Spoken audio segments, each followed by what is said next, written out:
You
know who made it.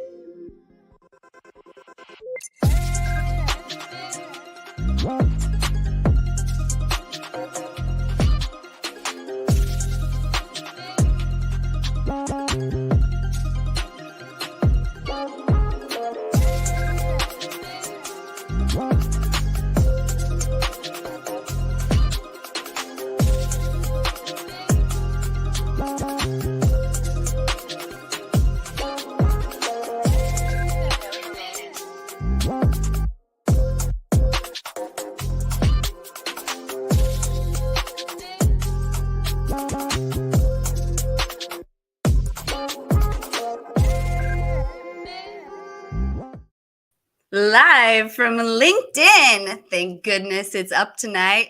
It's Reveting's Whiskey Wednesday. Welcome to Whiskey Wednesday, Revenue Party people. What's up, everybody? Jesse, how you doing? How you doing, Park? Not too bad. How you doing, Park? I'm so excited it's Wednesday and that LinkedIn isn't down. Thank goodness. I am thrilled. If you were not on in the last hour and a half, we were kind of freaking out to some degree because it was down, but luckily it's back up. So I could not be more thrilled. Now, of course, as you know, we have some PSAs, and I just want to thank all of our guests for being with us this evening. So why don't we go ahead and start off with some PSAs.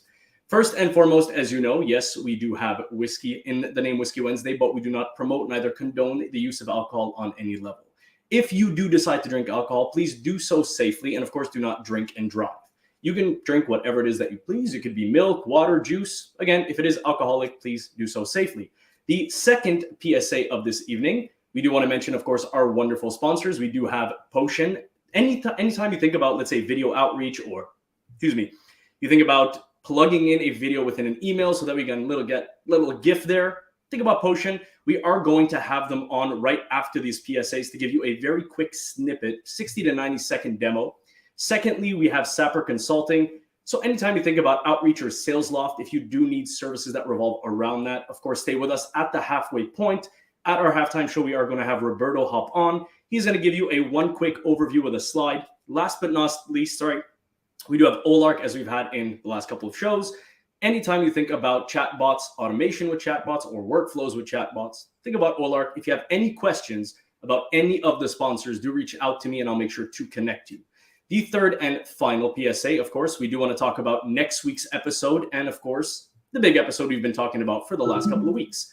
Next week's episode, we do have some really amazing guests coming on. We have Hamish, David, Amelia, and of course, Nadia from Proposify. And last but not least, on November 9th, we have Justin Welch coming on in a special daytime episode, noon Eastern time. Woo-hoo! Can't wait for that one. I'm excited. Yeah, tomorrow you're going to see it being published. So we are going to be doing a post around it. You will have the chance to, of course, register. So do so whenever you see it go up. So I will take that off.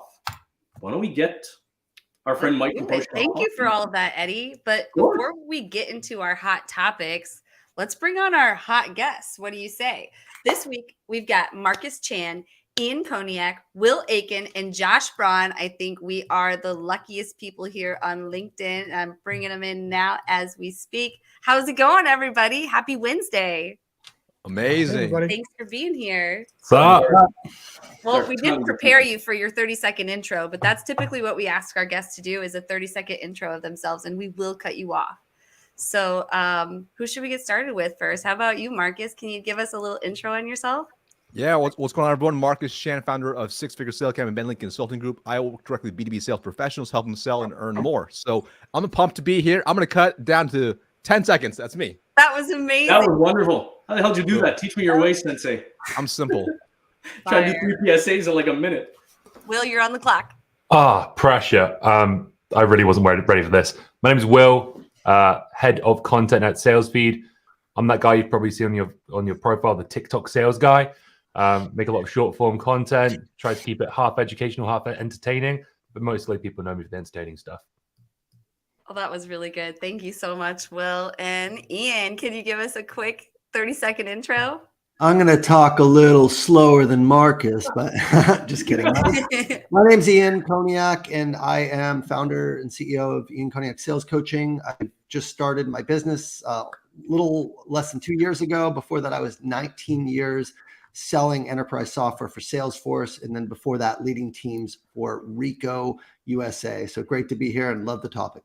Amazing. And last but not least, Josh Braun, could you tell us 30 seconds about yourself?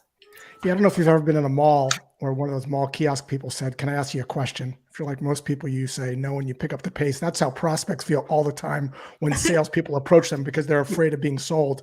So I hope you lower the resistance that prospects typically have around salespeople so you can start more conversations without selling your soul. Boom. There you have it, LinkedIn. Jesse, why don't we get Mike in so that we can do the quick potion demo? And then from that point, let's jump into our first topic and give away some prizes. What do you think? All right, we've got Mike in here. And wait, am I done here? Can I drop off? Is that it? Is that my whole thing, or I stay on? No, God, no, stay with us. Oh, stay on. Okay, I didn't know Will. Stay with us. No, I didn't know. Will said I just got to. Will told me that was it. No, it's more. Okay. No, Josh is heading to bed. Me stay too. with us. We're just going to drive. I'm an old Jewish man. Old peace. Jewish people do not stay up past 9 o'clock, but I'll stay longer. Right. That's all we need. We're going to drive all the business now towards JB. That's it. We're done. All right. So to present, of course, so Mike is with us from Potion. Like I said earlier, Potion is an unbelievable product. I have used it in the past, and we are going to be using it for Reveting. I want Mike to just quickly give us a 60 to 90 second cap of what that actually is and what it looks like. And I will be including a link in the comments for you to actually have the opportunity to meet with his colleague, Charles, so that you can take a look at if maybe this is a solution that's fit for you. So Mike, go ahead. Thank you so much. I'm super excited to be on and, been watching you guys' growth. So super inspiring. Great to be able to collab. Keep it short and sweet for everyone. Basically, we're a video tool. We do everything the other tools that you may have heard of do. So the one-to-one video aspect, but we also create videos at scale. So we customize the first name to greet each person by name. And then you can also add a dynamic background as well. So I always suggest put the prospect's homepage in there, familiar, personal, and you can do it at scale. So one template video, you can create 100, 1,000, 10,000 super seamlessly, and we can auto send that for you as well. So again, keep this short and sweet. We want to save you time. If you're doing 500 videos at 5 minutes a pop, you're looking at 40 plus hours of recording. In about 30 minutes of lift with Potion, you can do 1,000 videos easily, 2,000 very easily too. Save you time, get you better replies. Here's one of our clients, Orem, got almost a 6x increase in reply rates. We wanted you to book more meetings. So another one of our clients, SAP, is averaging 5 opportunities booked per 100 emails, which even for us is out of control. And then obviously their ticket price is a little higher than most too. So that's obviously good news. And then OpenSense hit their quota in 1 month for the whole quarter, which is great. So we want you to save time, send more, get more responses, get more bookings, close more deals. And just to show you what the product looks like when you're on your landing page, this is a dynamically created video. So I'm saying the first name, showing the website. Hey, Jake. Hope you're doing well. Just a quick video to show you how Potion works. So I won't make you watch the whole thing, but that's how it works. That's the finished product. Super seamless. You can't tell it's not me saying it. You can have your calendar right next door. So that really helps with engagement. And when you want to send this out, I'm using Outreach here, but we work with a ton of tools. You just go in here to your template, add the HTML snippet, Let me just grab that from up here.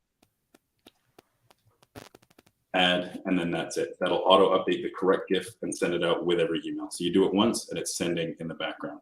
And then the finished product will look nice and customized for that person. So they see their own website, they see the subtitle with their name and you waving in the corner. So I'll leave you guys with that. Thank you so much. We're going to be in the chat. So ping us if there's any questions. Have a good one. Thank you so much, Mike. Awesome. Yeah, thank you. That.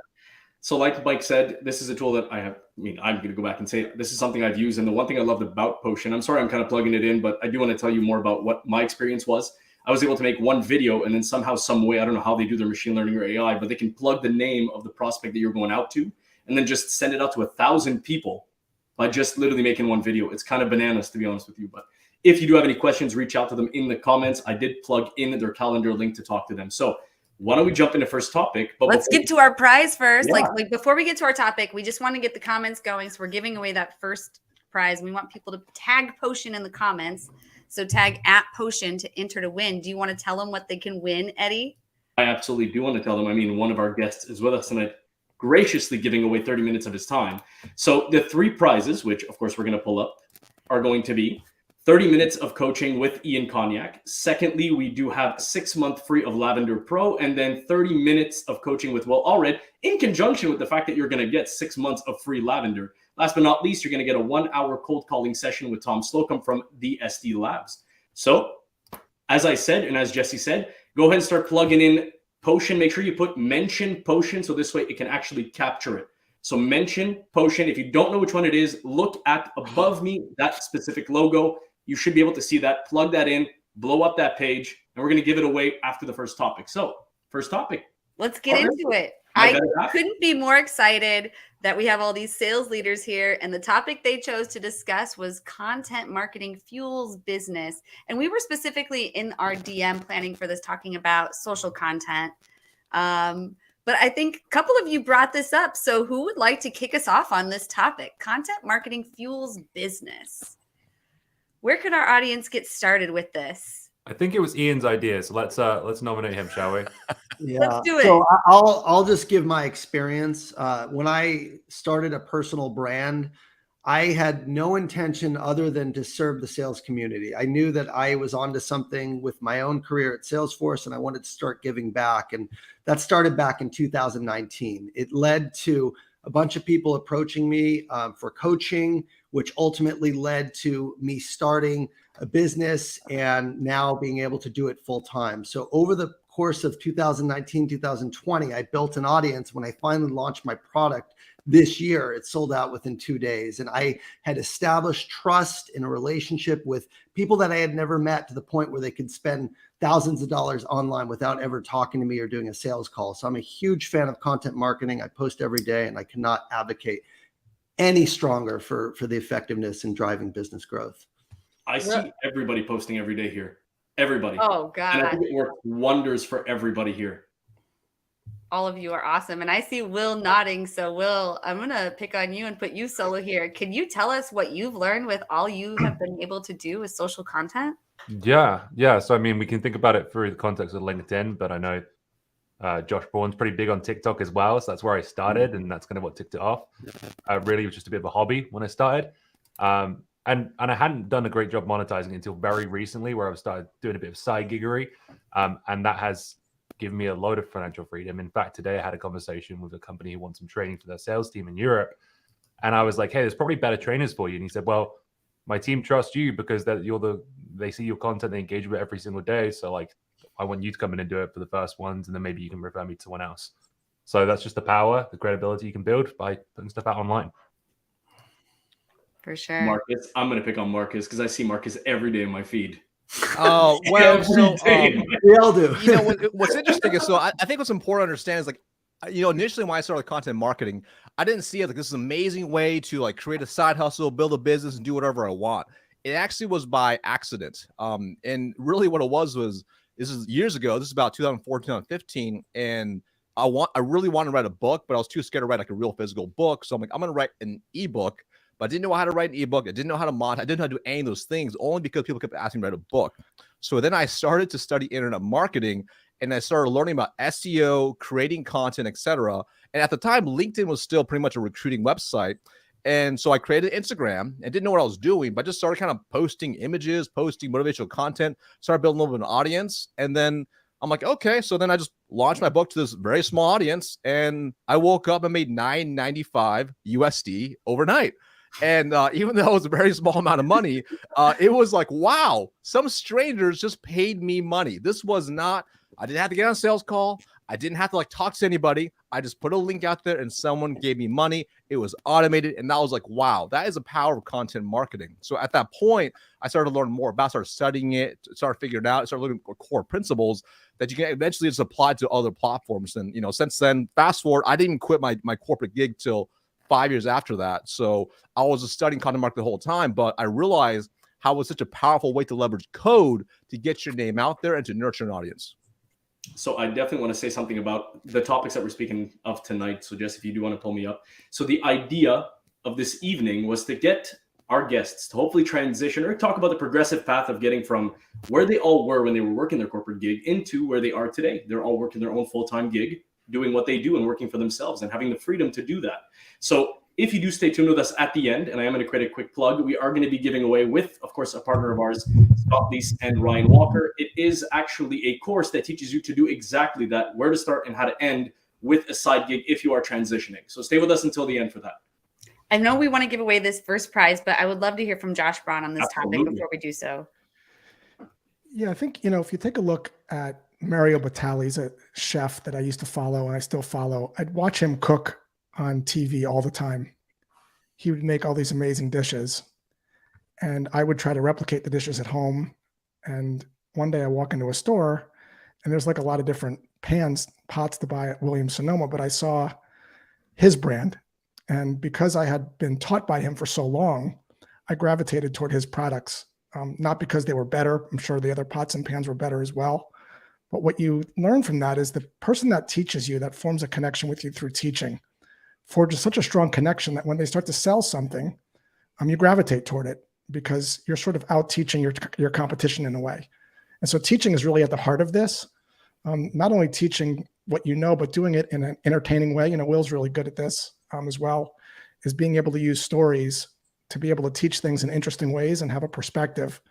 And if you can do that consistently, people will gravitate toward you and ultimately the thing that you're selling. The other interesting thing about this is as I was younger, I was sort of optimizing for money, but as I got older, I'm 52 years old now, I've really optimized for freedom. I think true wealth now as I'm 52 is about being able to do what I want when I want to do it and being able to sell some kind of a content. I have a couple things that I sell, allows you to sort of divorce your time from money. But it takes, a couple of years to get the flywheel going. But it's a phenomenal way to sort of separate yourself from being able to have to work on a clock for money as you start to get older, or even as a younger person as well. Beautifully said. We had somebody in the comments actually say that Josh Braun's voice is the competitive advantage. I agree. It's very soothing. I'm like, it's good. It's buttery. He's very trustworthy. I've never heard of like, take my money, Josh Braun. Just take it. Where do I wire the funds? The whole show is going to JDC.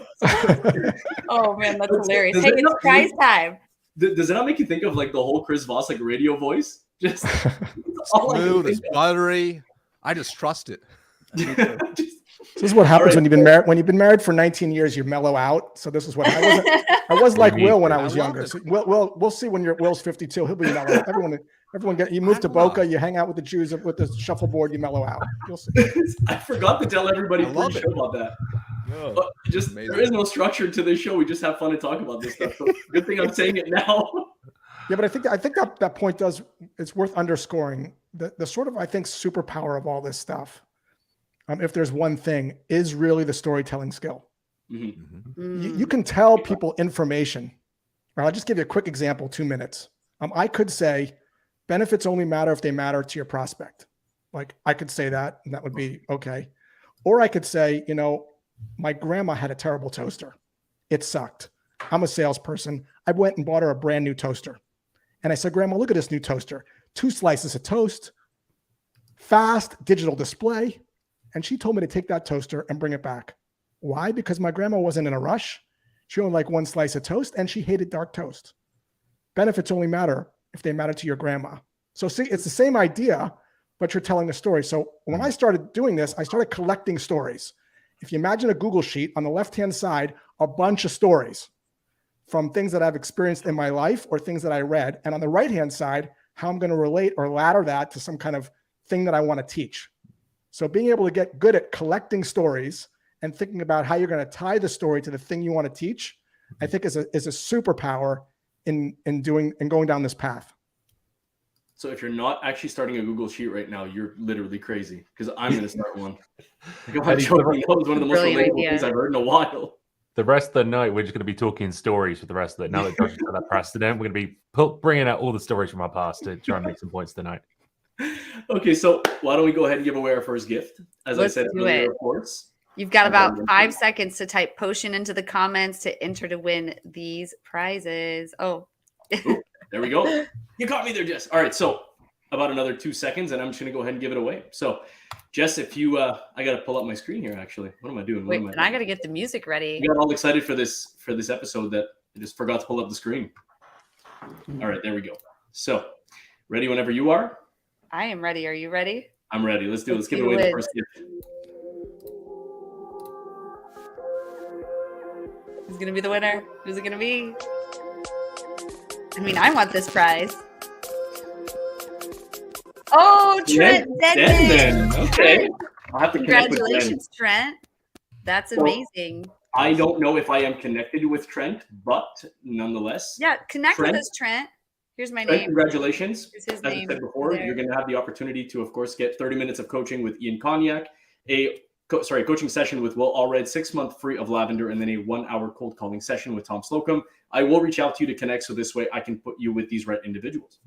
Why don't we go ahead and do the second prize and go with the second topic? Everybody cool with that? Do it. All right. So second prize. This one is actually, I got to take away that little banner. There we go. So our second prize of this evening, we do have Marcus's book. And here, this is the kicker. So Marcus is giving away his book, but you're also going to be getting all of the bonuses that come with it. So from what I know, it's an $850 value and it's worth every penny. I've even seen testimonials about this so far on the website and the ones that he's posted on LinkedIn. Secondly, we're giving away Anthony Nicoli's prospecting playbook. And lastly, the brand 30 from Andrew Newborn, who both actually were already on our show. So in this case, we are going to ask you to punch in Proposify for this. So it's going to be mention Proposify. So start blowing up those comments. And why don't we jump into? Yeah, enter to win. Let's do it. Everybody ready for that second topic? Monetize your personal brand. Man, so this is big for a lot of people in our comments, and a lot of you have been extremely successful at doing this. I know Eddie and I are, trying to figure it out ourselves. Like, what can you tell us? How is it done? What are the first steps that you take? And what do brands look at for people who are looking to monetize their brand? So who wants to take this one away? Ian, was this yours too? Yeah, I don't know. This is all Ian's. Ian's going to lead off for everything. Monetizing the brand. That's a good one. I would say for me, one of the things I like what Josh said earlier about educating, right? One of my mentors once told me, give away your best stuff for free and they're going to want more and they're going to be willing to pay you for it. So don't hold back with content. Really create an audience first by giving all your secrets, giving all your best tips away as frequently and as frequently as possible. And then once you build this audience, people are naturally going to want help. They're going to naturally want to learn from you because they trust you, and you can monetize it in many ways. But my one piece of advice is don't wait for perfect. In other words, if someone wants coaching, one of my clients today, he's on this call, was at a gym and working out at CrossFit, and he didn't have a college degree, got into SaaS, and someone was asking him, how'd you do it? And he's like, I'm happy to share with you. And the guy asked, how much are you going to charge me? And he said, $5,000. I'll show you a way. We'll get you hired. We'll do all of it. And he got his first coaching client. Within a week, he got another coaching client. So doesn't need to be perfect. You don't need the perfect website, perfect course, perfect offer. Put out yourself, put your best stuff out, let them come to you. And when they need more help, that's when you have an opportunity to coach and start charging for it. I've seen all of you talk about exactly that. All of you. And I want to know what everyone else thinks. Josh? Yeah. So about 10 months ago, I had this idea. And the idea was I saw that a lot of salespeople, they knew what 6 times 5 was. And they knew what 7 times 6 was. But if you said to them, how would you respond if a prospect said this? We just switch vendors. You get this sort of deer in the headlights. And there's a lot of these objections that come up. And so I said, wouldn't it be great if we had these objection flashcards where there was the objection on the front and the talk track on the back?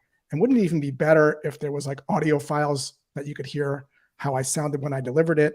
And I explained the psychology. And then, there could be like a video that goes with it. And then I can have this really cool branding where I put like a rope around it. And then I can design the cards a certain way. And my mentor said to me, stop. Find the epicenter of the idea. I go, what do you mean? He goes, well, if you're going to sell hot dogs, you have to have a hot dog and you have to have a bun, but you don't necessarily need a fancy stand.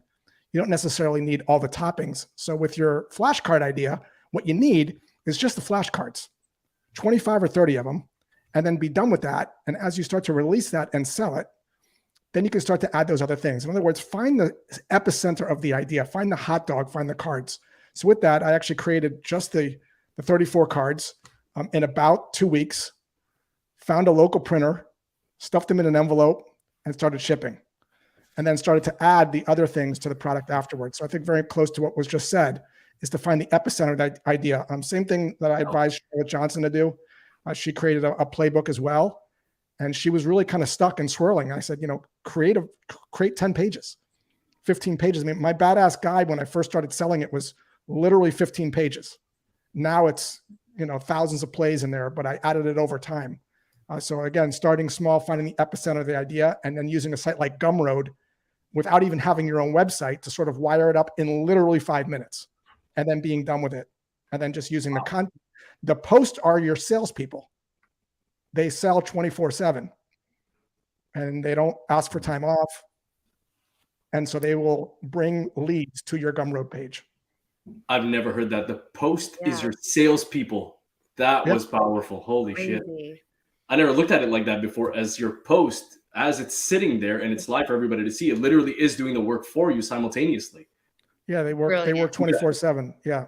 You literally have to copyright that. Just that's another thing. That's another thing.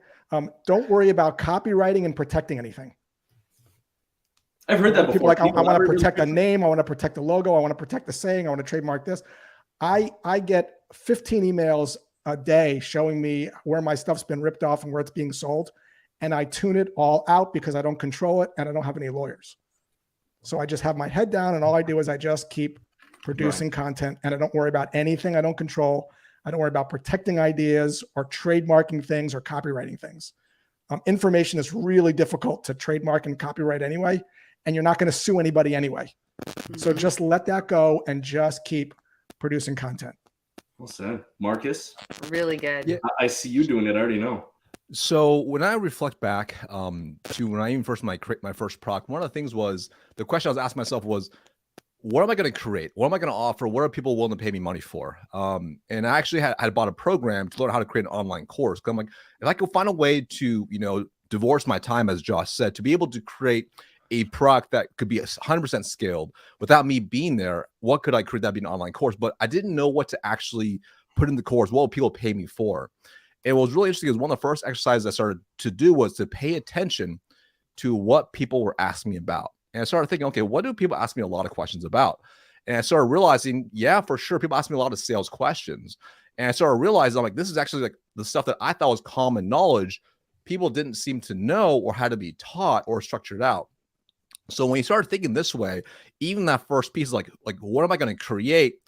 This was really, really important because ultimately, once I knew people wanted this knowledge and people actually would want to pay for it, then I can create an actual offer around it. Then I can actually start targeting an audience. And this is really, really important because the mistake I actually made early on was when I first started doing Instagram, I started putting out content out there, just really general motivational content. And I built up followers pretty quickly. However, they actually weren't my target market. So even when I started launching my first offers, I made a little bit of money, but not very much money because I was selling the wrong thing to the wrong people. So the first thing I started to do at first was just observing, uncovering who's my audience, what do they want, and then from there, once I realized what they wanted, then I can curate the content around it to drive towards that.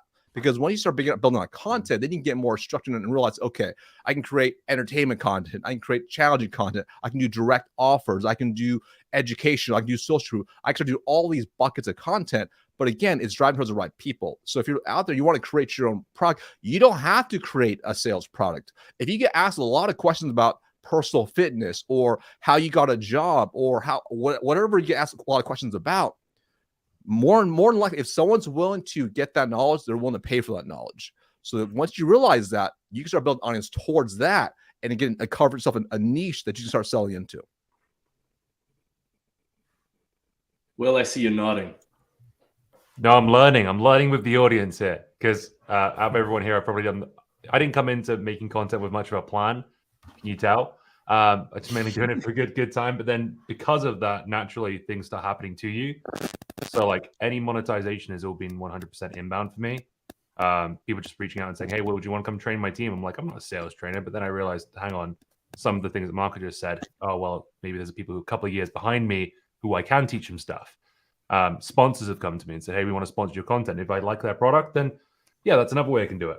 I haven't built a course yet. I'm in the process of doing so. I'm not going to make it a sales course. I can't compete with these big rigs.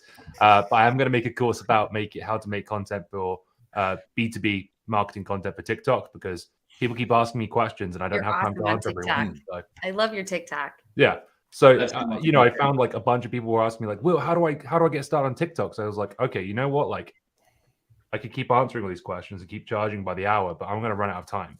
So now I'm in the final process of editing my first ever course, and it's all about how to create content for TikTok. And the reason I've been able to do that is because, sales feed. And the only reason I got the sales feed job in the first place working for Vidyard was because of the brand. So it technically has earned me money because that was a pay bump, but just not in the same ways that everyone else just mentioned with courses and whole consulting organizations. So can I add a couple things here? Because I think this is like really relevant for everyone out there, because and this might potentially help you a little bit too, Will, as you're building out your first course. So one of the things I think I made a big mistake on early on was I went and built a program I thought people were willing to pay me money for. I thought I had the right copy, I thought the right everything, and I did pretty well with my first launch. Like, to a very small audience, I wasn't even doing LinkedIn. It was only the Instagram. Even to a terrible audience that was doing Instagram, I woke up my first mini launch still in corporate America, and I made $2,000 overnight. And that was okay, but I actually had really bad copy, really bad everything. Later on, I learned a concept called sell before you create. And later on, what that really means is going out to the marketplace, to the audience, and acquiring buyers, people willing to pay you money before you build anything. And that was something really, really enlightening. So I remember in 2020, I did that. I decided to just pre-sell everything and redo my whole offer. So I pre-sold a new beta offer, you generate a lot of cash up front, which made me realize people are willing to pay for some very rough products. And then from there, I took their feedback as the first beta buyers, and I built everything from scratch again. And took all their feedback and completely changed my copy, changed everything to align to what they were saying. Because in my head, I had created copy man what it should be like. But once I heard directly from these paying buyers, this paying audience, improved my copy, improved my method, improved all my products. It also made me realize gaps in my earlier products. So I started filling in all the gaps because of the feedback. And then from there, the product became better and better and better over time. So I was able to acquire more and more customers and leverage that for all my content, for all my products. Because ultimately, when we start building something in our head, we're building from our lens. We're not building from the lens of all these people. And when you build from the lens of other people, you actually create a superstar product. And that's why every version of a course, a book, whatever, always gets better over time, because you're able to acquire new knowledge, time market feedback to make things better, and ultimately be able to charge more. So for anyone out there who wants to create their own offer, I recommend, if you're going to create, before you create anything, pre-sell it. Say, hey, I'm going to make this thing. It'll be super cheap. Here's what you're going to learn, and just see what if you want to talk about it, here's my calendar, book a time here. Or if you're good, pay for this right now. It'll be a discount price right now, but later on it's gonna be a lot more. Yeah, so then I definitely want to touch on something like that. Because when you end up doing that, you end up like getting these buyers. But also, let's just say you build it and you start doing whatever offer you're selling, whether it's done for you, done with you, you do it yourself, whatever it's going to be. You might realize, damn, I hate this. This sucks. Actually, I don't like doing this at all. You can just refund them the money, and you didn't waste your time building some product that you didn't want to create to begin with. So I've learned a lot since then. And moving forward now, I take those two concepts and I put together. So number one, like now I get a lot of questions on Marcus. How did you build the business the way you built it so quickly? I'm like, interesting. That's a really common question. How do you go from 9 to 5 to building, a very, very hyper profitable business with systems automation? How did you do that? Interesting. That's market feedback. But before I go and like just build this out, which I'm not going to do right now, I'm going to pre-sell that, obviously. I'm going to do the same thing so I can make sure when I do that, I'll build it pretty good, and then I'll make it freaking world class once I get the first beta audience in. I want to touch on something you said, Marcus. So something that someone told me before, and actually I didn't know when I first hopped on LinkedIn about a year ago. My first ever client that I got from LinkedIn was actually within the comments of something that I wrote. Now, this is something that a lot of people, everybody here knows this, but I do want to just give a quick golden nugget to everybody that is listening. There's two things that you can do when you're putting any content out there. The first one is going to be when you do post, you have the opportunity that if you have individuals like these people that are with us who are astute and have a lot of experience and come into your post and write something that's relevant, take that data and evolve what it is that you wrote. Create that into a playbook so that then you can use that as an offering. The second thing, if you see somebody that says something along the lines of interesting, I'm going to go ahead and try to use that as leverage. Talk to those people, find out what else they potentially need. Say, oh, that's really cool that you're going to be able to use that, or I'm happy that this helped. Is there anything else that you're missing or something that I can help with above and beyond what you saw in this post? That's simple. Then acquire a client. That was my first ever client that I got was on LinkedIn using exactly that. One thing is when you do launch a product, don't be attached to what you originally built, right? When I launched a mastermind, I didn't have cohorts. I didn't have live events. I was surveying like, what do you want this mastermind to include? And they told me live events. So we just ran our first live event in Austin last week. It was wonderful, but it was at the feedback of what the group wanted. Same thing with private cohorts to take the lessons that we're doing during the week and then apply them together and have local support. And they're meeting up in their own cities now. So it's like what you come in with when you build your product is not what it's going to end up with through the evolution. And that first beta group is the early adopters. They get to shape, the course of what you build. So it is very flexible. It's always a moving target. It's always getting better based on that customer feedback. I feel like I have the hard job of like stopping the conversation, but for the sake of time, I think we have to give away prize too. So if you're in the comments and you haven't tagged Proposify, now is your chance @Proposify to enter to win this second prize. Eddie, do you think we should give it away? I think we should give it away. The number has been pretty steady for a little bit of a while now. I feel like it's been exhausted. And then we'll lead it into our halftime. We're going to take 2 to 3 minutes off and be able to give everybody a break to drink something. I literally haven't even taken a sip yet of anything. So second prize, as you all know, as we said before, we're going to give Marcus's book away, 6-Figure Sales Secrets, along with all the bonuses.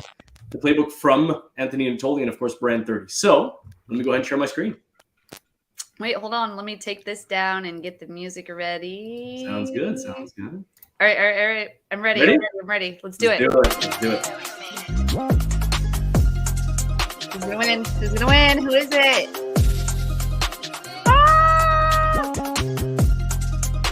Lauren, maybe.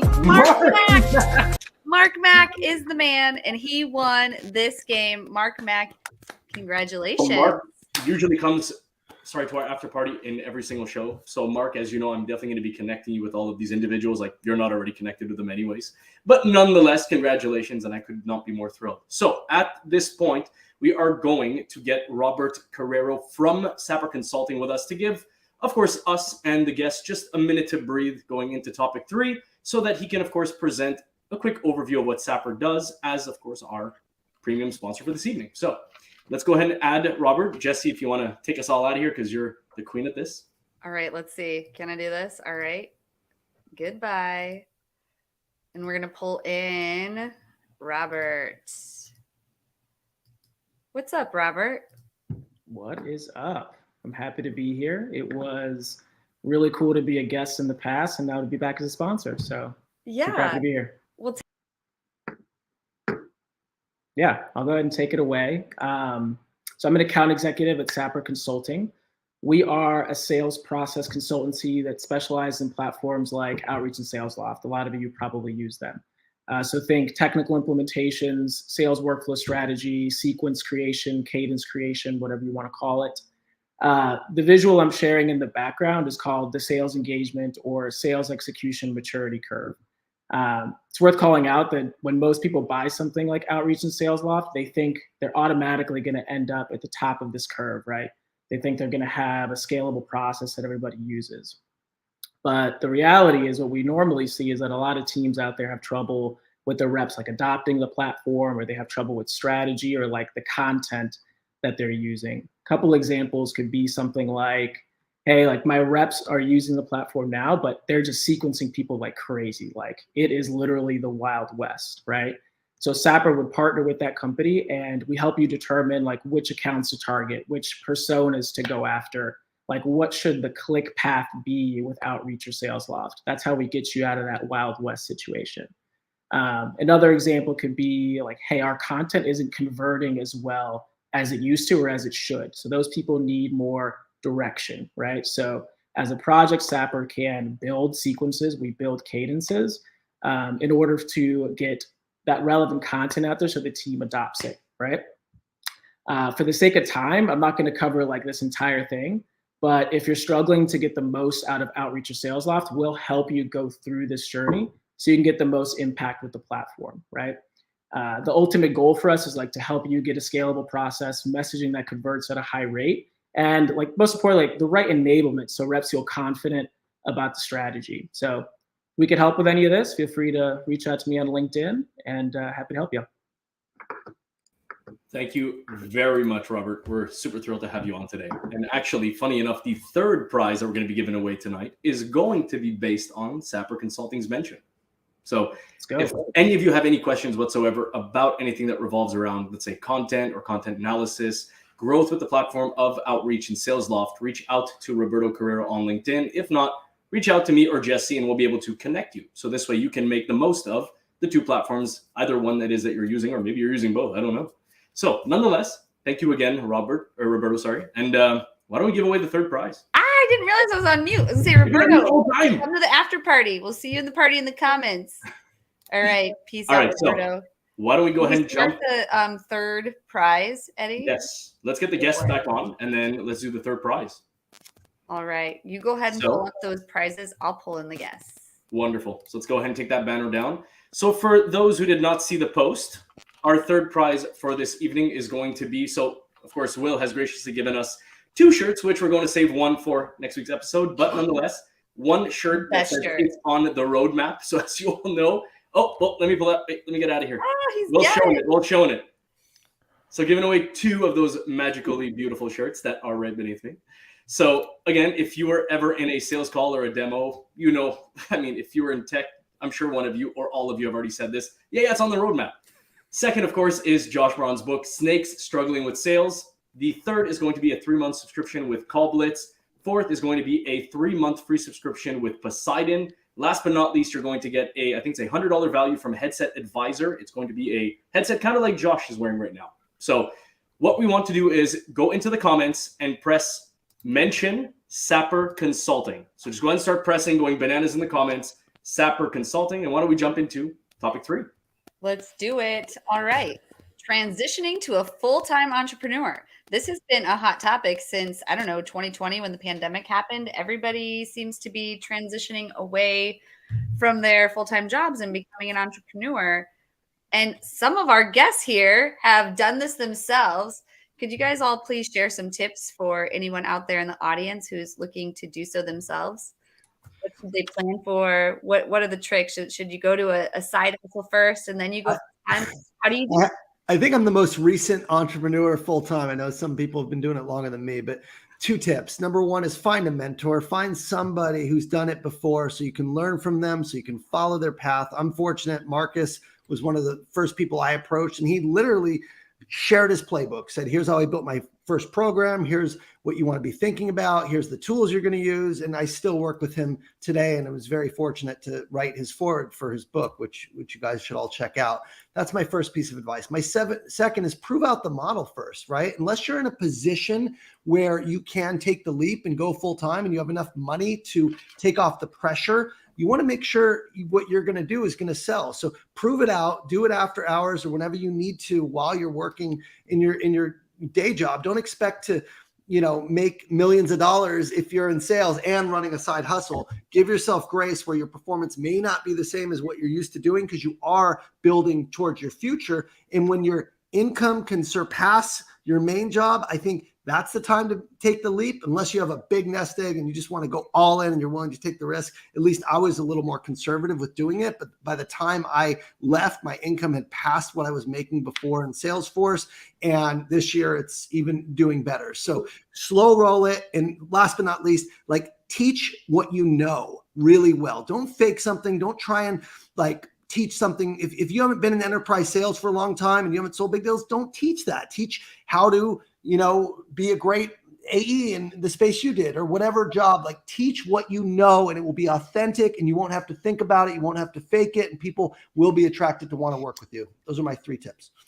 Those are wonderful tips. Josh Braun, I have to pick on you. I'm sorry. What would you be able to tell us? I think a couple things. The first is transparency with your boss. So if you are going to do this while you have a job, some bosses might think that you're double dipping. It's really difficult to separate it. You say you're going to do it at night, but there's the perception that you're working on your thing during the day, and it doesn't feel good for the employer. So be transparent with the employer if you are going to create some kind of product during business hours, or they're going to perceive it during business hours. Just let them know what you're doing. You don't want to be in a situation where you're feeling the pinch of being deceitful, because that doesn't feel good. Anytime you're doing anything deceitful or you're lying, it's going to stress you out a lot. And that is something that you really can't cure with alcohol or drugs or partying or magic mushrooms. You can cure it, though, by being just honest and upfront with people and sort of have a clear conscience. The second thing that I will say on this topic is that most people don't fail at this. They're just not patient enough. It takes a couple years of consistent content that's educational and entertaining to get the flywheel going. So be patient with yourself, that it'll click. It took me a couple years to get the flywheel going. Now it's going, but it didn't get going for a while. So just be patient with yourself. And finally, everything's going to be okay. You might try this. I love that. It might not work out, and your life's going to go on. It's not the end of the world. You don't have to do this. There's other ways to make money. I made a lot of money working for a company. Did really well. Gave me the lifestyle that I had, and this was sort of gravy on top. So you don't have to have the pressure of jumping on the bandwagon. You can try this, and you can think it's not for me, and that's okay too. You're still going to be able to watch Netflix. You're still going to see Will on TikTok. Everything's going to be fine. So you can kind of get caught up on this pressure that you create for yourself. So just kind of step back and realize you just might not want to do it. That's okay too. I actually went through what your first point was, and it was very difficult in that transition, only because the first director that I was working for at the time, and I followed the guidelines exactly how I was supposed to. They said, send in a letter explaining what you're trying to do, and then tell them what you wanted to, as far the time that you wanted to do it in. And I sent a letter saying that I am opening a consulting coaching company. It's called EB3, and I'm going to do it outside of work hours, nights and weekends. But funny enough, about 6 months later, that director ended up leaving. The new director came in and didn't know. So that created a lot of trouble. And then eventually they saw my LinkedIn and they didn't like it whatsoever.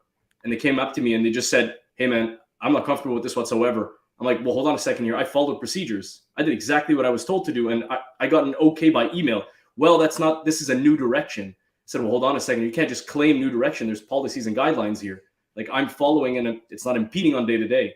So I'm not saying everybody should do this. Can I give you a little tip here? This is really great.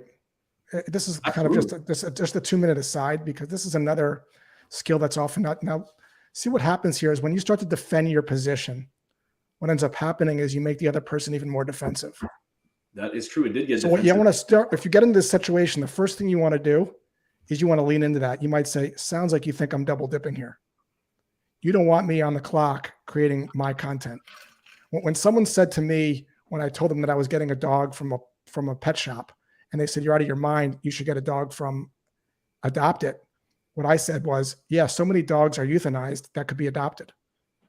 Most pet stores get their dogs from breeders, right? I'm kind of leaning into it and making the person feel hurt. So if you get in this situation, the moment here is to again, be aware that you're about to react and go to defend yourself, which is the natural reaction.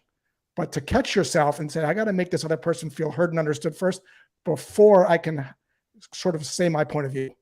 And then after they're understood, you could say, hey, how does it work when I was told this and now it's that? And you sort of enlist the help of the other person to help solve the problem. Again, this is another skill, but you can't get there if you're not aware of your thoughts spinning out of control. So the idea here is, this is kind of mindfulness training. Check out Sam Harris's Waking Up app, is to be aware of your thoughts and to stop yourself from reacting and to think about it. And in that moment, that gap, you can sort of respond in a perhaps different way. Thank you for Just that. a little sidebar. No, God, that's perfect. I've never looked at it like that. I did get super defensive immediately because I thought that I did my job as I was told. And I mean, I wasn't the way that I was doing it now. I was very cordial and of course professional, but you ask the question, you say, well, hold on. I wasn't under the impression that, and then they came at me and they said, in the end, of course, it resolved itself and I was able to do it, but you had to go through the song and dance to get there. But I like your point way better. And from now on, leaning into that is my new objection. My new objective. Yeah, I think it's sort of, and the first step of this is to be aware of your thoughts. Most people are not aware of their thoughts. They just speak.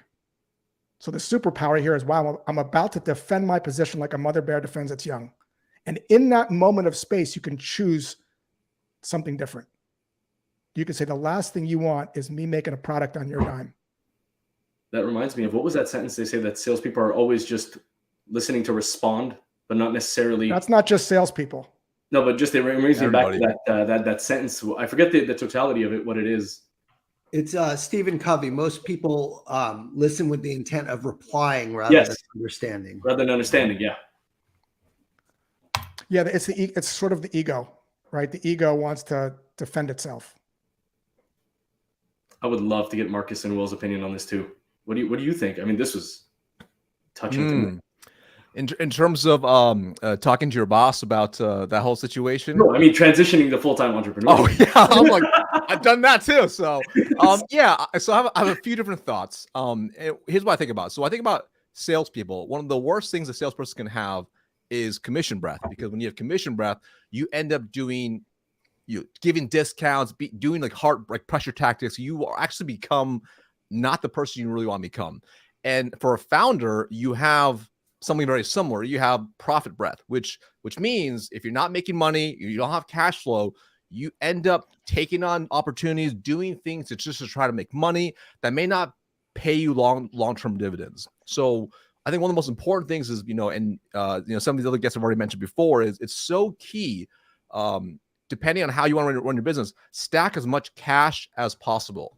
Build up the reserves, because everything takes longer than you expect and want to do. You're gonna fail forward. You're gonna make a lot of mistakes. So number one, just build reserves for as long as you can. If it's gonna be 3 months, 6 months, 12 months, several years, do whatever you can. I've always been a firm believer, like, live off your base and your commissions, your bonuses. You invest that back into yourself. You invest that into real estate, stock, the market, and you multiply your money. So that's number one. Like, stack up the cash flow so you don't have to make short-term decisions. That makes it so much easier and removes the pressure on yourself and your family to make better long-term decisions. That's number one. Number two, it's hard. It is really, really hard. I think the mistake many salespeople make, and I made it personally, is we think, man, I'm closing these huge monster deals. I'm getting a percentage commissions. If it was just for me, I would be able to have it all, right? I think we're all guilty of thinking that. But the reality is when you are an entrepreneur, especially when you start out, sales is just one skill that you really need to own. And when you really think about it, that gives you one single skill you're really good at. But as an entrepreneur, you need to be good at many things, from marketing, accounting, even the finance, to customer success, profitability, running numbers, operations, everything. And really the key is is instead of just being a singular skill, like a salesperson, if you will, you want to be what's called a T-shaped manager. They mention this in Sam Walton's book, Made in America. A T-shaped manager means you know all these skill sets, but you're really good at one skill. So you're a T like this. So you can cover all of them, but you know one at least. And that's really key. So what that means is, as you are in your current career, how can you go and acquire those skills on your company's time? So what I personally did was I would go and learn from other departments, divisions, and hang out with them and learn about running a business. This allowed me to get paid while learning skills that help me later on. So the more I could skill stack, the more it was going to help me ultimately when I went to go start my own business. So that's number 2. So skill stack now, because it'll pay you long-term dividends down the road. Really, really important. Okay. And then that's probably a third thing. So yeah, number 1, stack cash. Number 2, be a T-shaped leader, right? And number 3, skill stack. Stack those skills as much as possible, because when you make that leap, or assuming you want to maintain high profitability, you probably do it on your own for the longest time until you start scaling out and hiring team members. I'm always hearing you talking about skill stacking, especially you investing in yourself. I've seen a bunch of your posts talking about how much you spend on yourself to actually learn. And some people actually look at it like, this is preposterous. Why would you spend that much money? But the reality is, you and I both know, and everybody here knows, when you really start you're diving deep into the knowledge that you were given, the return on that investment is easily going to triple, quadruple, even 10x sometimes. So in reality, the more you invest in yourself, the more knowledge you have to project so that you can triple, quadruple, 10x that. So Marcus, what are the if you had to narrow it down, Marcus, to the 2 skills that you would stack if you're just starting out at this, what would the 2 skills be? So I'll say probably number 1, marketing. So learning how to market, which ties into content. And what did you do to learn marketing? What did you do specifically? So very specifically, so first off, I actually went and bought an online course to learn how to start marketing that. So like how to build. Which one did you buy? It was called How to Create Online Courses by, hold on. This is 2017. I forgot the name of the guy. I could see it, but it was like how to create an online course. That was number 1. It was like how it broke down how to write blog posts, how to write posts, how to create content, how to create lead magnets. I didn't know how to do any of that stuff, right? So definitely content for sure, right? Or marketing for sure is number 1. And then the second skill I would say is customer success. And it might seem kind of strange. Well, the biggest thing for me was going out and creating a new offer, a new solution. I want to make sure I had really happy customers.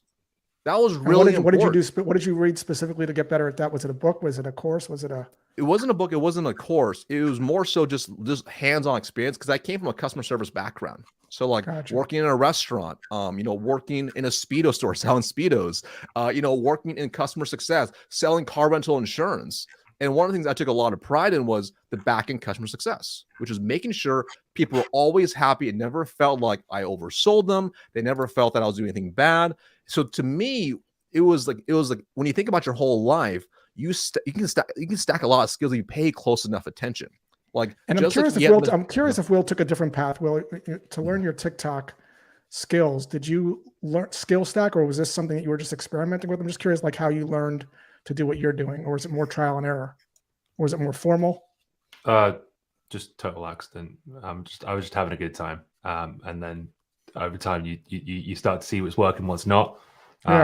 And then when I saw something that was working, I tried to break down the parts that made that work, and then I just doubled down on those things, and then over time just reiterating trial and error, like you said. Yeah, that was my process too. It wasn't formal like Marcus, so it's interesting to see the different approaches. Mine was like experimenting with stuff as well. So interesting. I have a good question for everybody.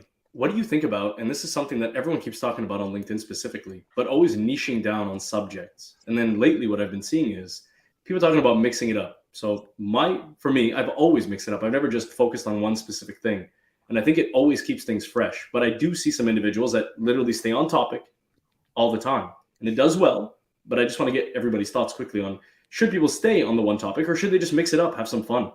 I think you have to do what you're passionate about. I really do, because we're all here talking about marketing and content creation, right? We're not talking about our respective sales practices. And that's something we all can relate to. Marcus, when he's talking about skilling up, stacking up, I mean, it's coming across as credible because he's done it. So for me, if I'm posting on running a marathon, which I just completed, like that's who I am. And that's going to attract certain people. If I post on addiction and overcoming addiction, that's going to attract people that struggle with the same thing. So I think you post on your experiences, your stories, and that makes you relatable. It makes you vulnerable. It makes people want to work with you because you're real, you're human, and you're not just one trick pony. So that's my 2 cents.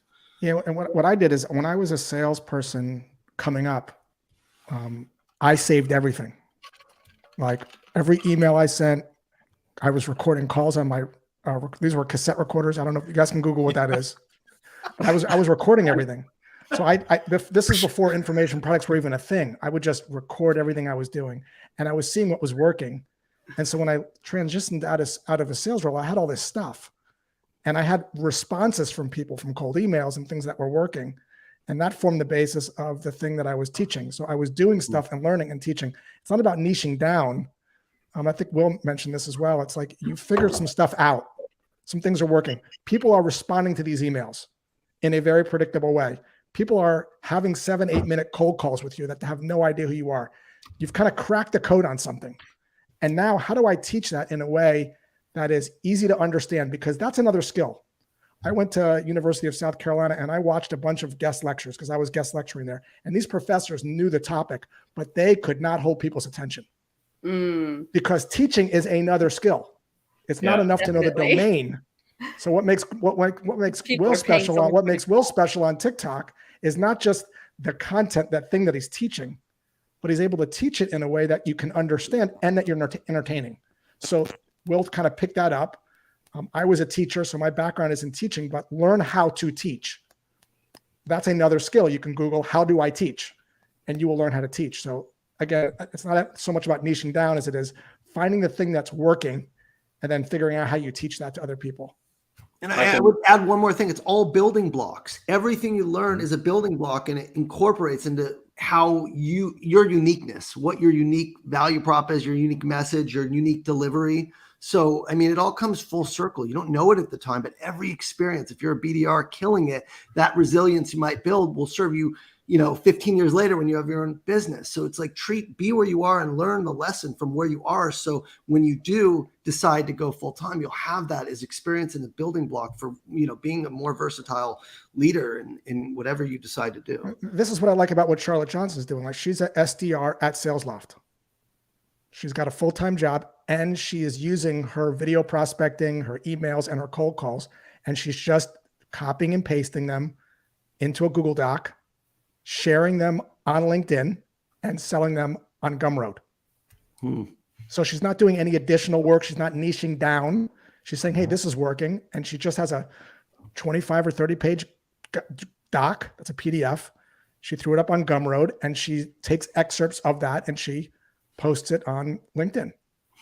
And I think to Ian's point, people will pay to have it organized. I mean, the Badass B2B Growth Guide that I sell, a lot of that stuff I've posted on LinkedIn, but you can't find stuff on LinkedIn. It's not organized.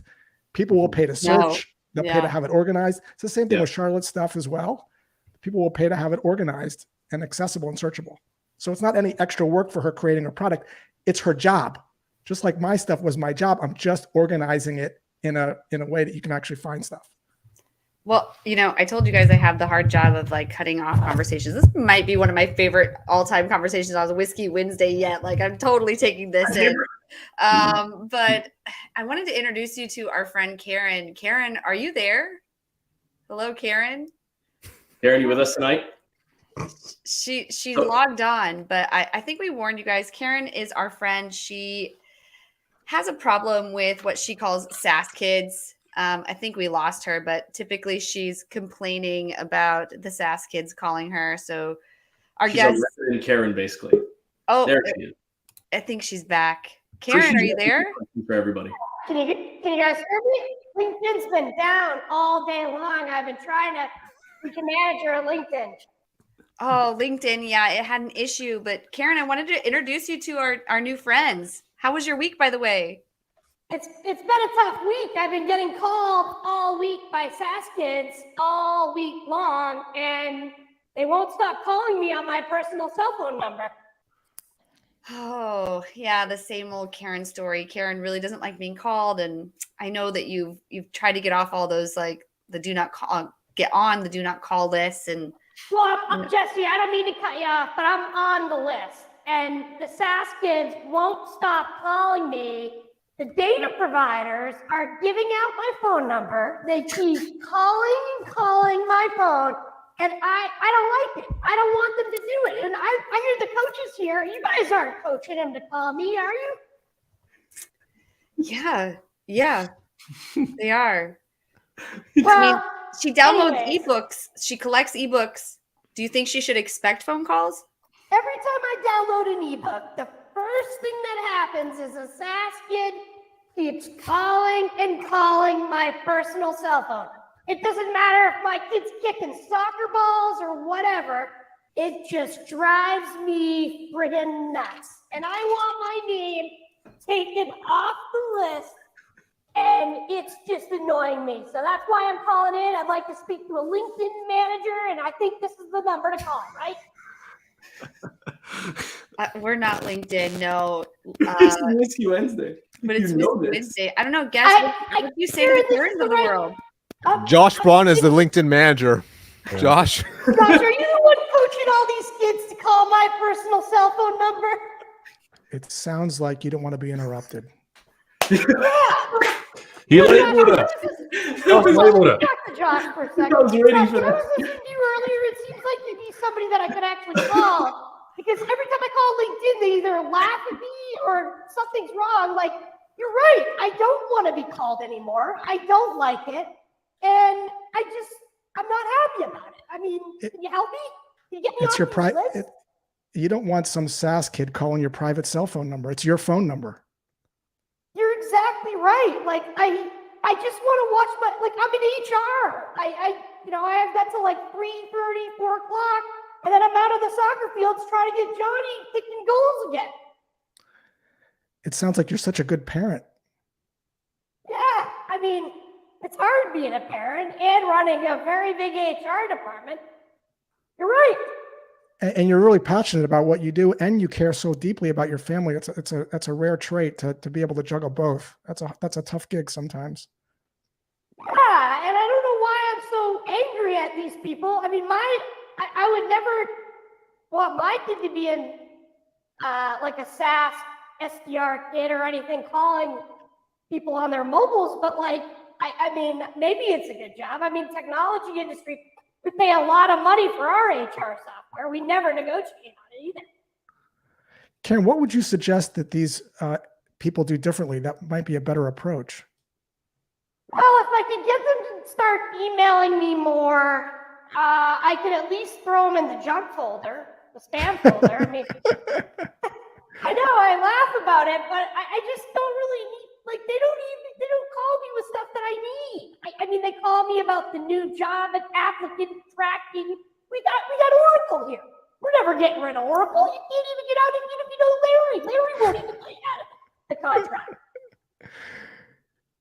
Karen, But it sounds Josh, to me. I really appreciate you, though.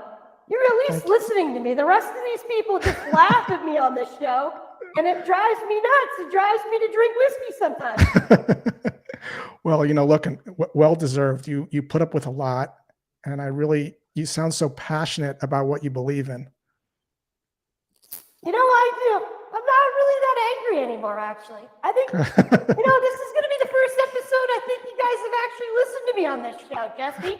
And you're going to have Josh on every week, so you can at least listen to your guests instead of this crap. Come on, I got to go. I got to go back. Nice talking to you. Thank you, Goodbye, Josh. Karen. You're a Take nice care. young man.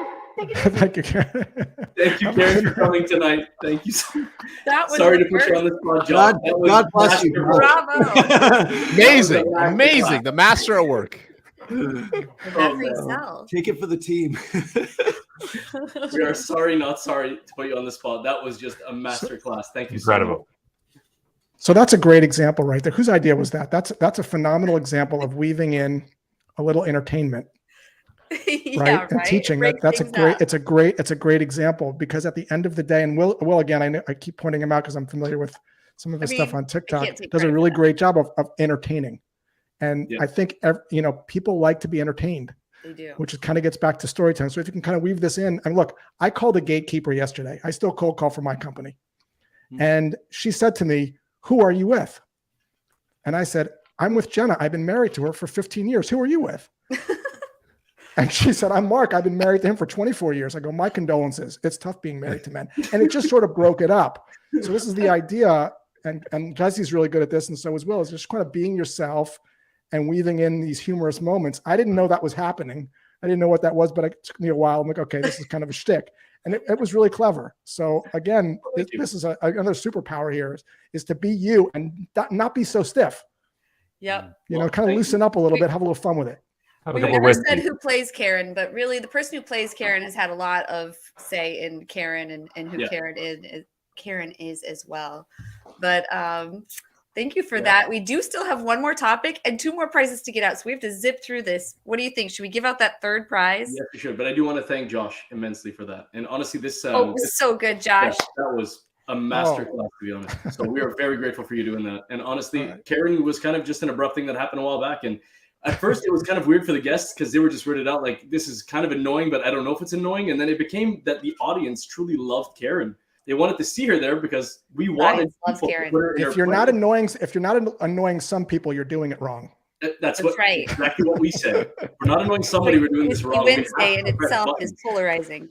Yeah. All right. So let's give away a prize. How about that? So as I said before, we want to jump into the 4th topic and the 4th prize.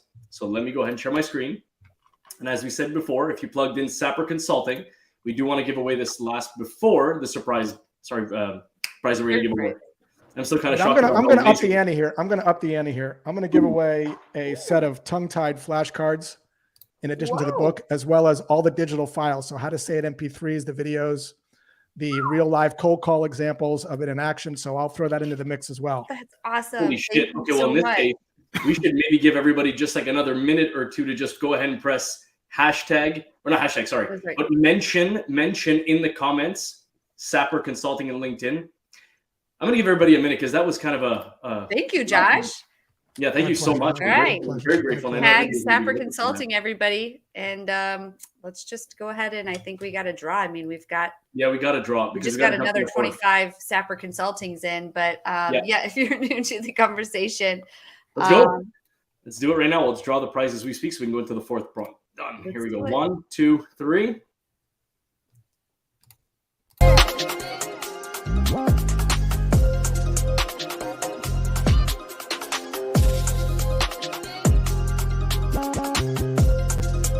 Matthew Martin. All right. Congratulations, Matthew Martin.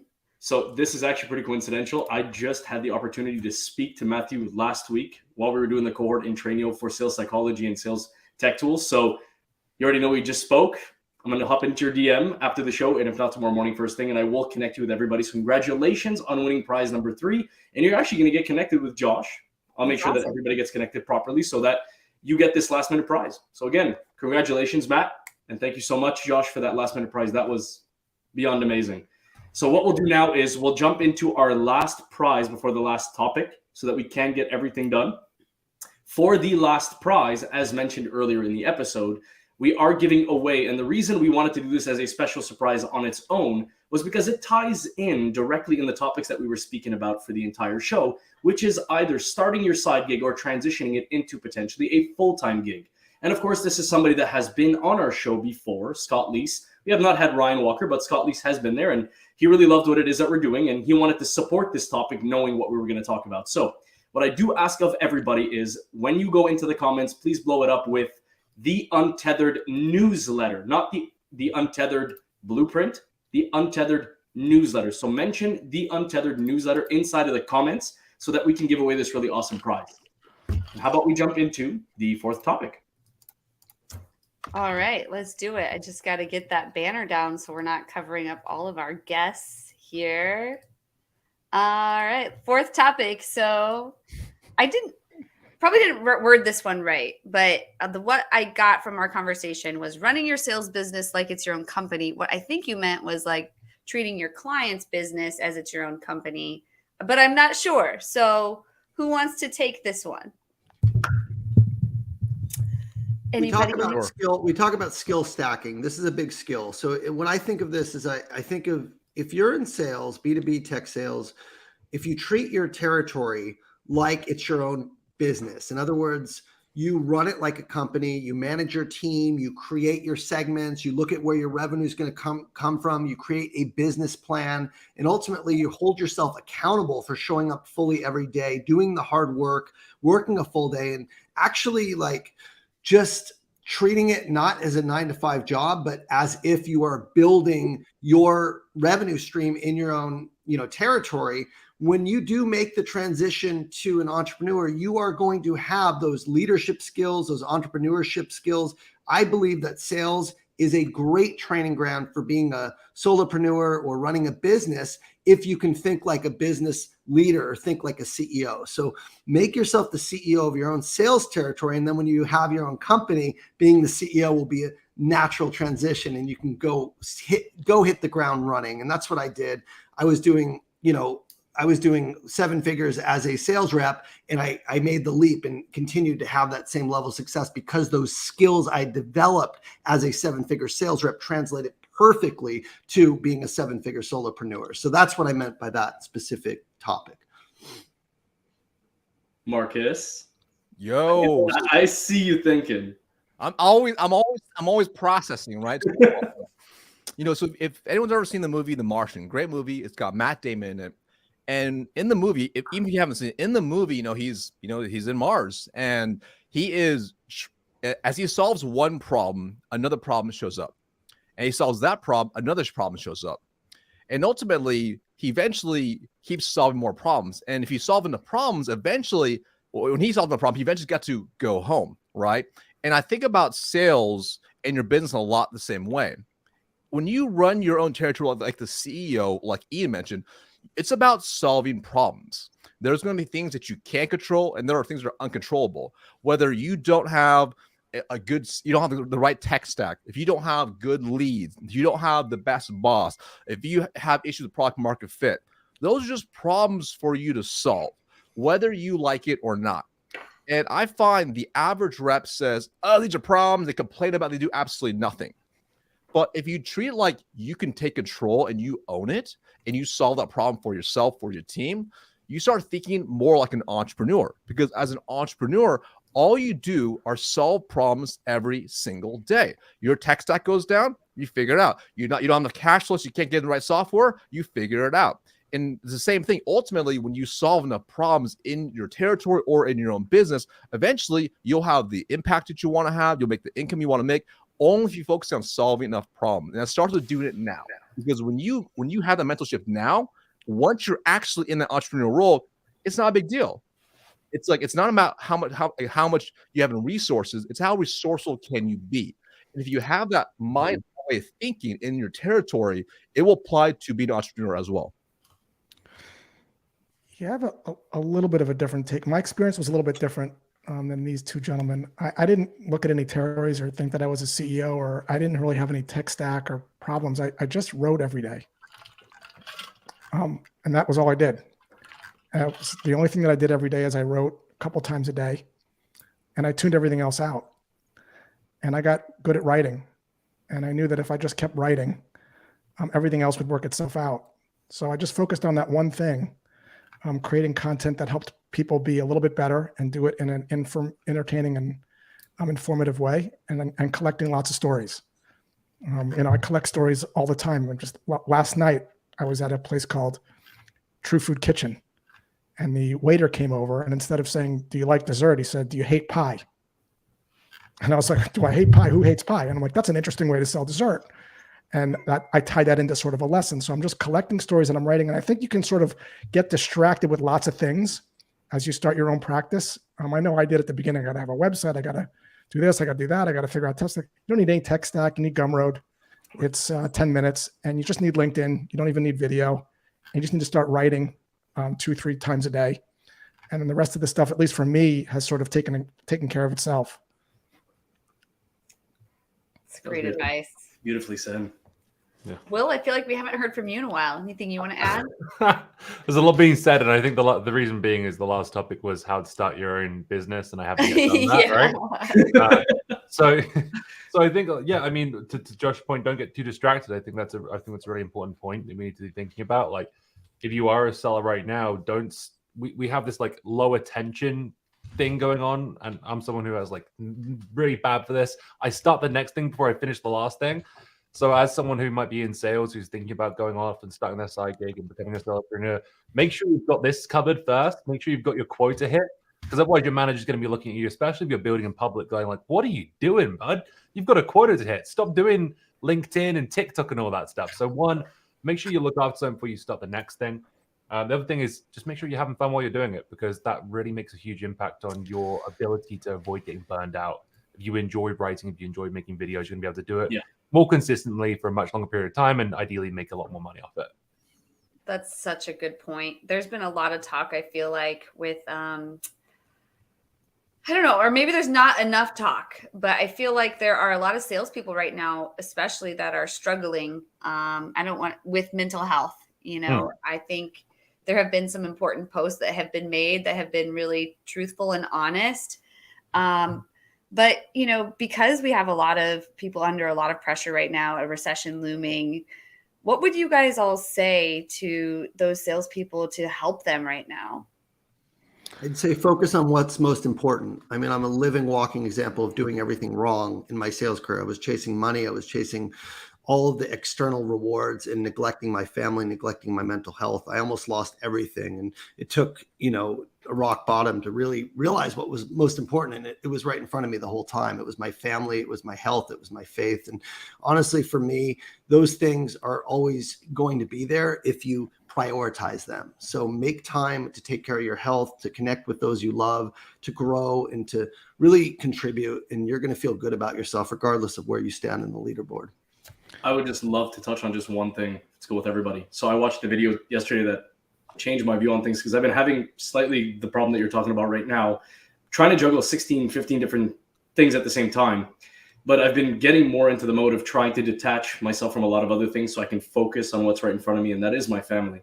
And then yesterday I watched something, and it was like perfect timing, because I just started doing this about 2 weeks ago, trying to put my phone away completely, being with the family 3-4 hours every evening, and then getting back to whatever I need to do when they go to bed, because of course I'm a night owl, so I try to utilize that time. But one video I watched yesterday that completely changed my mind from is this. Eventually, we're all going to go. But everything that we've done within our career, chasing money, chasing the external factors like you mentioned, all those people within that external surrounding, those are going to be the first people to forget about you as an individual and move on with their lives. But the people who are going to be the most affected are the ones that you did not pay attention to, and those are the ones in your immediate circle. And this is something that now I'm seeing more than ever, is if something was to happen to me, God forbid, or any of us, those are the people that love you truly, that you're not necessarily abandoning, but you're not giving the right time to. They're going to be the most affected, but all the other things you're giving the most attention to are the ones that are going to be leaving you behind, high and dry in their thoughts, and just going ahead with their day-to-day life. So that's something that's shaping my new reality now. Yeah, I'll share something too that maybe is helpful. I'll give you a quick story. So I'm doing a big project for Snowflake. I'm training a lot of their new SDRs that are coming in right now. And we have this concept of cohorts, and each cohort gets 2 sessions with me. And on one of the cohorts, I was a little harsh on one of the SDRs. The call didn't go too well. This SDR, you could tell they were getting a little uncomfortable. And after it was over, I reached out to the person that I'm working with at Snowflake. I'm saying, hey, let's schedule the second session. And I didn't hear back for like 4 days. And automatically my mind starts to go to, they're going to want their money back. They're going to sue me. Procurement's going to call me. You know, all these kind of negative things. And that's how people live their life all the time. You're unaware that your thoughts are putting you into a downward spiral.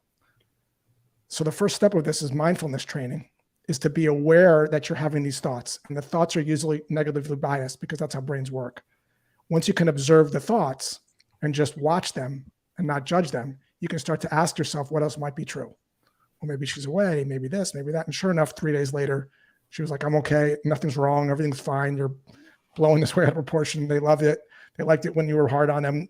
So this is what happens. So my prescription is to download the Waking Up app by Sam Harris and treat it like you're brushing your teeth, because nothing's more important than your mind. And if you email me, I'll give you a 30-day, I don't make any money on this. I'll give you a 30-day free trial. to the Waking Up app, and you will do this for 5 minutes a day, and it will calm the mind down. Much like brushing your teeth, it's a skill that you can't just learn, but you have to practice. Just like professional athletes, Serena Williams knows how to play tennis, but that doesn't mean she doesn't practice every single day because she's not beyond practice. So every day for 5 to 7 minutes for the last couple of years, I do mindfulness training with Sam Harris. You can pick someone else. That's who I picked. And it will help you kind of calm the monkey brain down and just settle you in. So you don't have the anxiousness. That's something I need. I'm gonna email you about that, because like I said, email me and I'll send you the link. Yeah. Anybody that wants that, just email me and I'll send you the free 30-day trial. Yeah, Thank like you. I said before, this is something that's quite enlightening, and I think a lot of us are going through currently with. And I mean, look, I'm just gonna touch on something that is sensitive with everything that's happening right now. Markets being volatile and whatnot. Mental health is becoming a bigger issue every day, but this is something that we do need to focus on regardless, is prioritization. And I'm a big culprit of that right now. And I'm finally starting, not necessarily getting good at it, but I do want to become great at it. So things like, of course, having Josh, given out that, I'm going to take immediate action on it. And I think everybody that is watching, you should consider this yourself also. It's almost like I've come to this realization that I've kind of adopted this surfer's mindset. If you ever watch a surfer, they don't get bummed out when a wave crashes. They kind of know that waves keep coming, and good or bad waves are all part of the same experience. And they just wait patiently for the next set. They just ride the wave. That's how your thoughts are. You don't control them. If your thoughts were on a megaphone, people would think you're crazy. You're thinking about these things all the time, and most people are unaware of it. So what this training does is it teaches you to sort of observe the thoughts and become aware. And it turns out that changes everything, because now you have a choice. Yeah. And that gap that's created by just observing it just sort of turns the volume down. So I'm glad we're talking about this, because I feel the same way as you do, Jess and Eddie, that this is a big area for salespeople, that they sort of get caught up in this. I don't even think they're aware of it, because your thoughts affect how you feel. Mm-hmm. Well, one of the topics that we did have at one point was mental health in sales, and actually that was one of the most engaging in the comment section, at least when it came down to that, because it is something that's affecting. I mean, everyone here, and Jesse was in sales before. We brought in a yoga instructor. We were doing different poses to help us breathe. Like there are a lot of different things of chair exercises, but honestly, yeah, I think that app makes a lot of sense, but there's a lot of rejection, right? So it's just rejection after rejection. Is that a big part of it too, you think? It depends on how you view it. Mm-hmm. So you can just view it as things that just are. So a surfer's mindset, good and bad waves are all part of the surfing experience. They just happen. So if you just look at things as just being, thoughts happen. My mother-in-law comes over here unannounced and asks me how much money I made today. And then she leaves, and then something else happens. Things like that are happening all the time, every day in everyone's life. You have consciousness and things appearing in and out of consciousness all the time. And when you sort of get good at mindfulness, or you practice it, not get good at it, when you practice it, you can sort of just view it as what it is, rather than getting caught up in it. And it's pretty altering. You can sort of just observe stuff without getting caught up in stuff. Yeah, I've heard about that before. I think Scott at least mentioned something like that too, about adopting a surfer's mindset. Oh, did he? Yeah, something along those lines. Yeah. But it's not how you said it. And I was listening to one say something along those lines, but very different than what you said as far as the actual result. But adopting a mindset, I mean, of course, he is a surfer, so clearly he's going to speak about that. But I mean, it would make sense. But no, you're 100% right. And I think we do need to touch on the subject more often. We don't enough, but I think, of course, because it is a sensitive topic, we try to make sure we don't dance around it too much. We try to maybe just mix it in. But I think we should dedicate some time to it, because people like yourselves who have lived through this, the hardships from the beginning till now, deserve to be able to speak about it. Not deserve, but people hopefully would want to listen to it and really understand what are some of the things that could either prevent it or alleviate it. Sounds like its own panel. Sounds like its own Whiskey Wednesday. I can't think of a better, as Marcus said, a better skill to have. Mm-hmm. Like, to me, my number one skill is I want to understand how my mind works. Mm-hmm. That to me is the number one skill. So I spend for the last 4 or 5 years, 10 minutes a day, understanding my mind and practicing. Well, since you're all here, would you all be willing to come back in the near or maybe long-term future to talk about this subject? Anytime. I like you. Good. I think we should probably get our 4th prize. Yeah, give it away and finish give it off. Away. If you haven't tagged @Untethered Newsletter, please go ahead and get that into the comments now. Absolutely. And we still have to choose our guru of the week. So I know we were bringing that up in the DMs. I don't think anyone got chosen. So yeah, we did. We chose somebody. Actually, Oh, we were finally all did. in accord with who it was. Okay. We were all in accord. So let me Yes, give away the last last minute. prize, and let's just jump into the guru of the week. So if you are still here, and I see actually there's a ton of you still here, so thank you very much for staying. Let me go ahead and give away the last prize. There we go. Who's gonna win? Who's gonna win?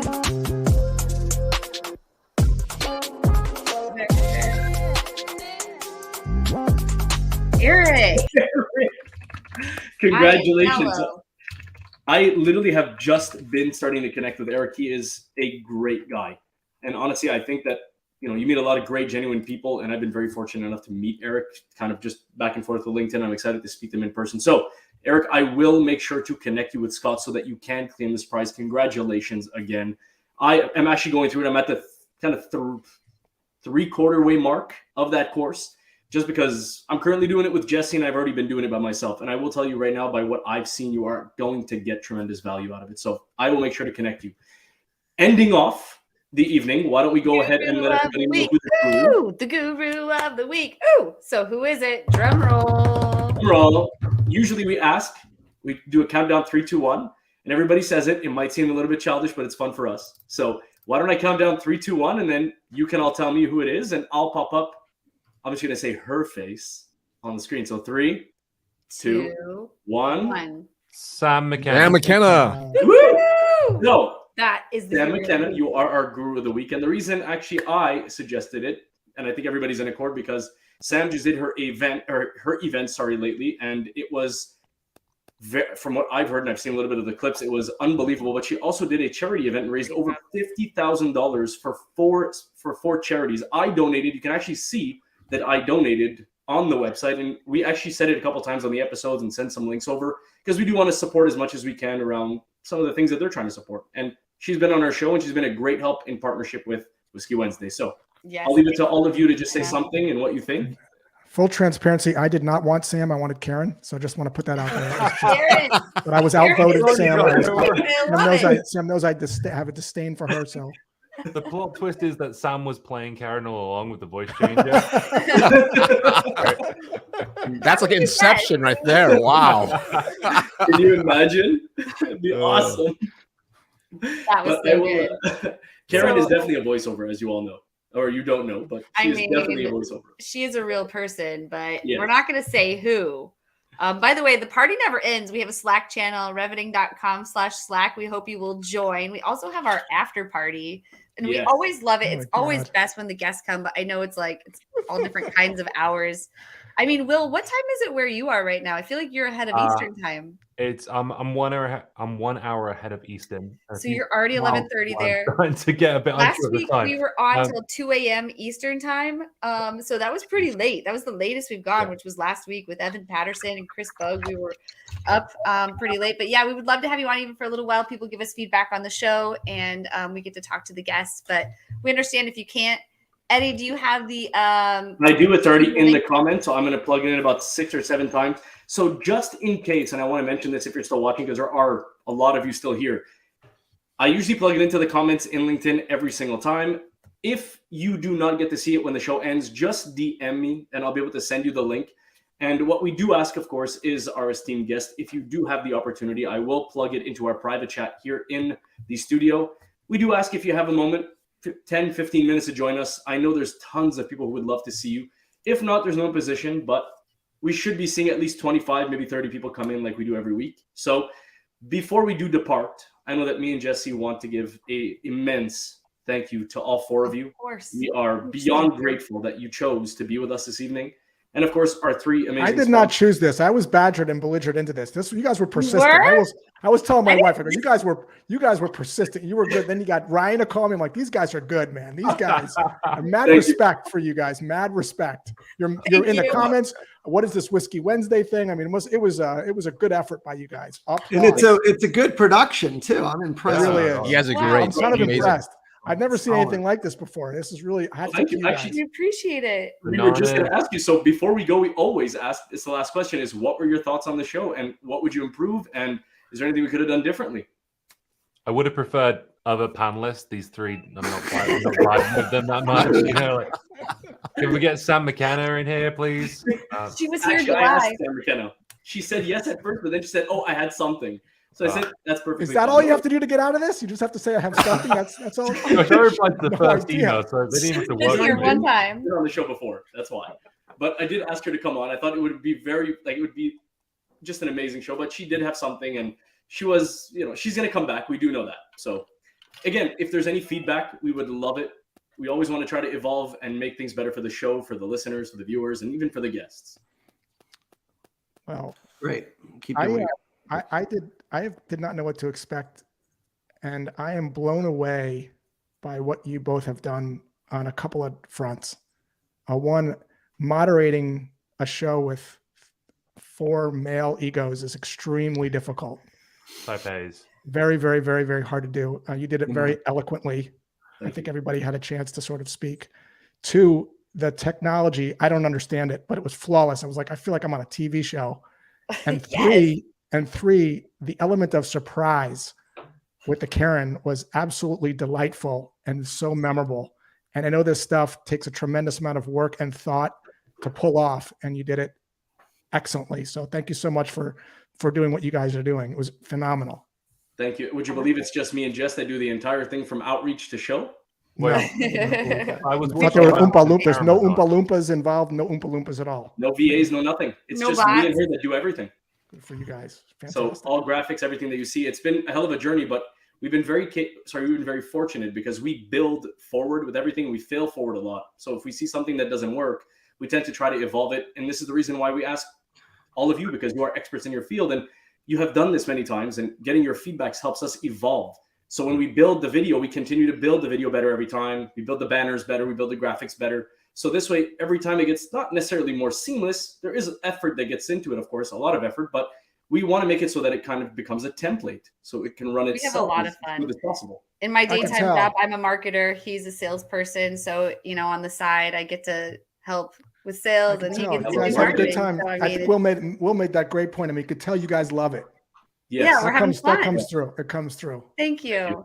Well, And as someone who's tuned into a couple in the past as well, I feel like you've been getting better and better. Obviously, like you said, the trial and error stuff, you can really see it come through as well. So, Did they suck before, Will? Were they really bad? oh, before? the first one, Josh. Oh, I had to shoot. I quit after 5 minutes. It was, Is that true? it is for sure true. It is for sure true. I'm just The first messing one- Well, the were first one terrible. we couldn't even get it on LinkedIn because we were using Riverside, and we were having issues like technical difficulties. So we had all these guests and we couldn't even go live. We're like, okay, well, was we'll bad. record it. It was really bad because the first we did this as a joke. It was just like Jesse said, let's do a podcast. And then we realized this isn't a podcast, it's a show. The show. Like we want it to be an event, and we don't want it to be a webinar. This is not a podcast. We're not releasing podcast things right now. This is just about having a show together. And you do this every Wednesday? You do this every Wednesday? Every single Wednesday. And that's I think our power is we've been like religiously like consistent every Wednesday, like rain or shine. Like I said, it's our audience. I have to thank our audience because honestly, they're part of the fun, even from the beginning, like being able to pull their comments up and put them on the screen. They've been so engaged with this and been a part of this since the beginning. So I'm just so very grateful. But Eddie, don't forget to put the link in the private chat so our guests have it in case Yes. they want to attend It the is after actually party. in private chat right now. I just would love to love that continue you guys the are conversation. connecting all of us too. Just being, I saw the panelists. I'm like, yeah, I'm going to be here. Normally, I would never. And I told this to Eddie, I wouldn't leave my family for dinner because that's a sacred time. But this is the one time I've appreciate done it. it in years. We So both have small kids, so we couldn't do anything earlier. So like that's why we do it so late. And I'm in the same boat. Well, I'll tell you another thing I actually missed. So this is a comment we do also before we leave, but thank you for saying that. We always mention that this show started with the idea of us doing it for the homies, right? And it's just continuing to be this way. We do everything for you and the people that are watching because we truly believe that there's just such immense power within the network. And again, we also tell the viewers, as you see us right now, don't just try to connect based on what was being said in the show. Connect, of course, with the people that are in the comments. There's massive value there. There are tons of people who've already been on the show and that will be on the show that are in the comments. Connect together, find value there, and try to achieve something. Because again, this is what this is all about. Just bringing people together and then having an after party where you can share ideas and share tips and tricks and hacks. And we've seen tons of people utilize what was said in the after party and succeed come back to us in another after party saying, dude, I did this thing, changed my whole sequence. I'm like, I didn't tell you what the other guy did, but thanks, I appreciate it. We had someone tell us he went from the Army to Gartner just by watching Whiskey Wednesday. He was able to freshen up his business skills. So, yeah, well, thank you, everybody. Hopefully the guests, you guys got the link and you can copy it, the Google one, but we do have a little outro video we'll play before we close out. But again, thank you so much. I can't thank you enough. This was an awesome episode. And guests, we hope that we see you in the after party. Here's the link. It's in the comments. So, and as Eddie said, just DM him, DM me if you don't have it. So we'll see you all there. Have a great evening, everybody. And